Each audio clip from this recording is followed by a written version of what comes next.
मुख्यमंत्र्यांशी पाठपुरावा करतोय. त्यांनी चांगला आम्हाला हे दिलेला आहे. माझे नायकांचे कुठचे अध्यक्ष आहेत त्या ट्रस्टचे.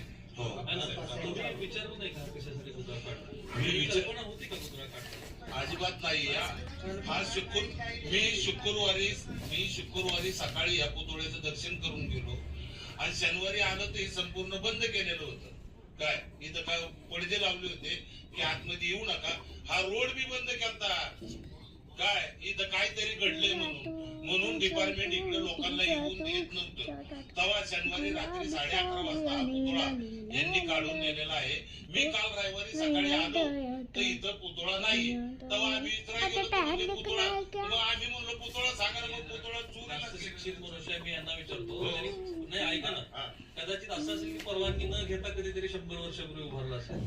नाही, हा पुतळा गेली 50 ते 60 वर्ष तर जुना आहेच नक्कीच. त्याच्या आधी किती होता आम्हाला माहित नाही, पण हा जुना पुतळा होता. त्याच्यावर नवीन छत्री बसवलेली. पण बाकीचा सगळं हे असताना म्हणजे पुरातत्व विभागाची परमिशन न घेता कुठलीही वस्तू हलवू नका असा जर मुख्यमंत्र्यांचा आदेश आहे. हो आपल्याकडे आहे. म्हणजे आता एक पुन्हा बिल्डराचा संदर्भ आला याच्यामध्ये. हो, बिल्डरची दादागिरी ही बिल्डरच्या कशात घातलेली जागा आहे. म्हणून छत्रपती बाहेर काढल्या. ही जैन बोर्डिंगचं झालं तीच पद्धत या मामलेदार कचेरी चालू झालेली आहे. ही बिल्डरच्या कशात 5 एकर जागा घातलेली आहे. ही आम्हाला जागा दिलेली होती उमाईनाईक स्मारकासाठी. परंतु याचा बी ठराव आहे. यांनी जे काही लिहिले मुख्यमंत्री सचिवालयाला त्याच्यात आजमावून तात्काळ समिती प्रमाणे काम करा असं म्हटलंय.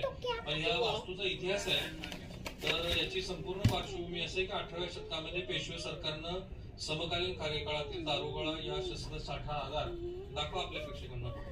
आगार या ठिकाणी होतं. त्यानंतर 19व्या शतकामध्ये पुणे सबजेल न्यायालय इमारत व इतर शासकीय कार्यालय व त्यानंतर ते आतापर्यंत तहसील कचेरी पोलीस स्टेशन वन विभाग तसेच अनेक शासकीय कार्यालयाचा परिसर आहे.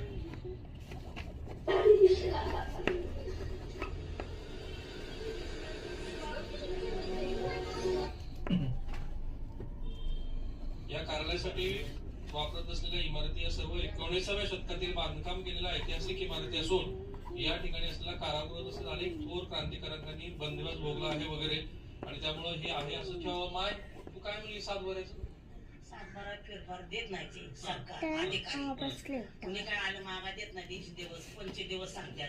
म्हणजे माझं म्हणणं आहे की पुतळा रात्र झाला शासनाच्या कार्यालयामध्ये गव्हर्नमेंटच्या